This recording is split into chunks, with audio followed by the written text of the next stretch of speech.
안녕하세요. 사이클 투자자 샌드폭스입니다. 미국 채권금리 대선 영향을 받으면서 현재 급등하고 있어요. 이런 부분에서 단기부터 장기 사이클을 체크해보면서 현재 흐름이 개선이 다시 되는 시기를 한번 보도록 할게요. 그래서 결국 제가 지난번부터 분석하는 이 관점은 같습니다. 연내 한 차례 금리 인하를 보고 접근하는 관점으로 현재 시장을 보고 있고요. 이에 따라서 9월달 금리 인하가 여전히 유력하다고 보고 있는데요. 단기적으로 반등이 나오더라도 다시 재차 약세로 접어들면서 한 차례 인하가 되고, 그 다음부터 채권금리가 올라가면서 이렇게 급등할 수 있지 않을까 라고 말씀을 드려보겠습니다. 일단 장기적으로 우리가 채권 투자를 할 때 봐야 되는 부분이 있어요. 우선 채권의 금리와 수익률은 역이관계다. 이거는 아주 기초적인 부분이기 때문에 모두들 아실 거라고 생각합니다. 다음으로 이 채권이 현재 거의 50년 만에 상승으로 트렌드가 돌파가 나온 거예요. 이 점을 확인해야 되고, 결국 이 소파동 내에서의 금리 인하를 보고 이 한 차례를 보고 접근하는 것이다 라고 제가 계속 말씀드렸습니다. 이 관점 여전히 유효하고, 그래서 이런 요인들을 디테일까지 함께 보도록 할게요. 일단은 현재 방향을 봤을 때 단기적으로 추가적 반등하더라도 그 이후에 다시 조정이 나오면서 금리 인하가 되고, 그 다음부터 다시 튀어오를 일들이 있겠다 라고 보고 있고, 단기는 상방, 중기는 하방, 장기는 상방입니다. 그래서 채권의 금리 기준으로 했을 때 이런 흐름으로 움직일 가능성이 높다라고 먼저 말씀드리겠습니다. 그리고 현재 지난 금요일 결국 미국 채권 금리가 급등을 한 이유가 있습니다.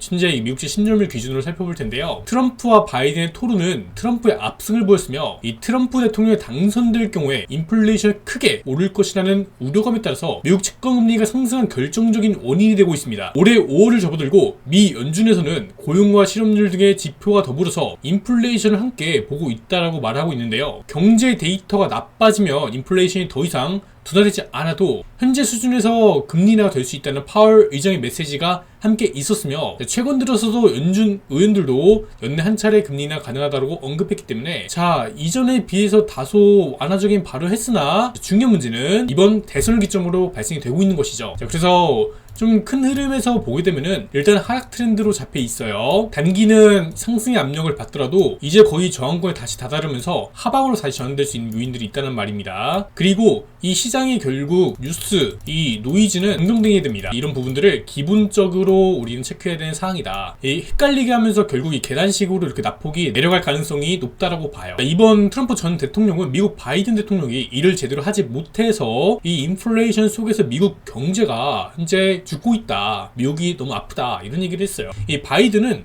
트럼프 전 대통령이 관세 정책과 정책 운영을 제대로 하지 못해서 추락하는 경제를 넘겨받았다, 어쩔 수 없었다 지금. 그리고 사람들이 죽고 있었기 때문에 어쩔 수 없는 선택지였다, 코로나 때 돈을 크게 푼 게 어쩔 수 없는 선택지였다, 이렇게 이해하고 있습니다. 이에 따라서 현재 트럼프가 당선될 확률이 50%가 넘게 훌쩍 넘어버리면서 이 시장은 우려감을 반영하고 있고요. 이 우려감, 결국에 이 인플레이션이 다시 한번 더 크게 촉발되겠다, 그럼 결국에 인플레이션 데이터에 따라서 금리 인하 못하지 않느냐라는 우려감 일단은 존재합니다. 그래서 이에 따라 현재 상승으로 단기 모멘텀을 갖고 있는 것이다 라고 보시면 되겠습니다. 그리고 이제 저항이 아직, 이 하락 트렌드 아직 저항에 남아있기 때문에 이 트렌드와 이 트렌드 결국에 닿고 힘이 소진되면서 다시 하방으로 가격이 반전될 요인들이 충분히 있겠다라고도 보여집니다. 또 다른 소식이 있어요. 이제 IMF 총재는 미국 페드가 현재 연말까지 금리를 유지해야 되면서 미국 경제가 2.6%의 성장을 할 것이다라는 이런 기대를 함께 하면서 이런 얘기를 한 거예요. 이 말은 이번에 돌아오는 2분기 GDP가 2% 이하로 똑같이 나오게 된다면은, 성장이 둔화된다면은, 이런 부분에서 이 관점이 전혀 틀려버리게 된 것이죠.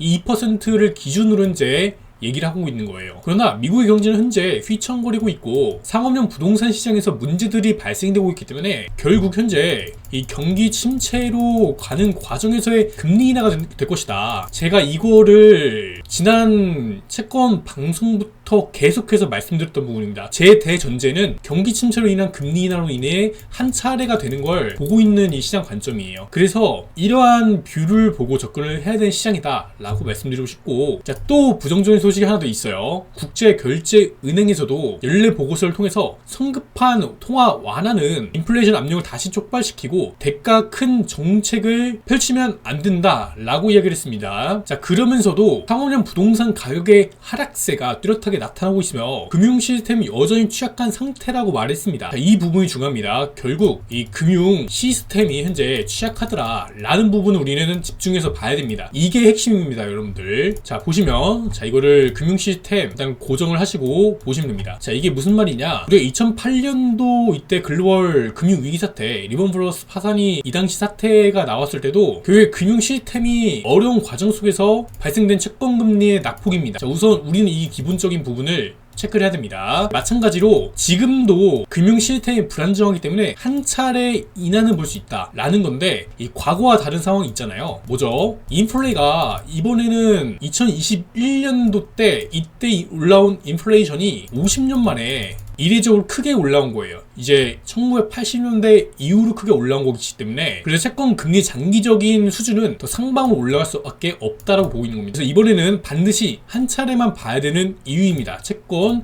현재 수요 공급 측면이나 또는 금리 정책 측면 봤을 때 결국 한 차례를 보는 관점으로 봐야 됩니다. 그러면 현재 시장이 이렇게 안 좋게 반응하고 있고 이런 영향권 안에 있는데 언제 반전될 것이냐 라는 부분들이 궁금하실 것 같아요. 우선 이 TLT 기준으로 보겠습니다. 차트만 볼게요. 차트적으로 봤을 때 이 매물대 저항이 좀 크게 잡혀있던 상태였어요. 근데 현재 심리 악화되면서 지난주 음봉으로 강하게 나타나고 있는 것이고, 또한 이 프리장에서도 소폭 하락세를 출발하는 모습이에요. 자, 그러나 이제 다시 한번 상승 트렌드에 도달하는 구간이 얼마 남지 않았기 때문에 다시 매물을 잡고 횡보하다가 이렇게 반전될 가능성 있다고 봅니다. 자, 이런 식의 반전이 일어날 걸로 보는데요. 자, 우선 이 미국 경제 지표를 보게 되면은 7월 5일 날짜로 실업률과 비농업이 나와 있습니다. 자, 이게 예측치보다 더 크게 올라갈 경우에, 그러니까 즉 경기 침체로의 신호가 조금씩 더 크게 나올 경우에 다시 한번 시장은 금리 인하의 방향으로 바꿀 수 있는 부분이 있다는 겁니다. 그래서 제가 생각하는 반전 시기는 7월 5일을 기점으로 한번 전환이 되지 않을까라고 이야기를 드리고 싶습니다. 결국 지금 중요한 거는 경제 데이터가 어떻게 나오냐라는 거예요. 누가 어떤 발언을 했네, 이게 중요한 게 아니라 결국에 이런 발언들도 인플레이션을 일단은 첫 번째로 내려놓고 이 경제 지표가 안 좋게 나온다라면은 금리 인하를 선제적으로 할 수 있는 부분들이 있기 때문입니다. 그래서 9월 금리나 여전히 60%가 넘게 나오고 있는 이런 데이터도 함께 보실 수가 있겠습니다. TMF 기준으로 볼게요. 변동성이 굉장히 크기 때문에 이 TMF 같은 경우는 굉장히 비중 관리나 이런 거를 잘 해야 됩니다. 우선은 제 작년도에는 굉장히 위험하다고 말씀드려왔고,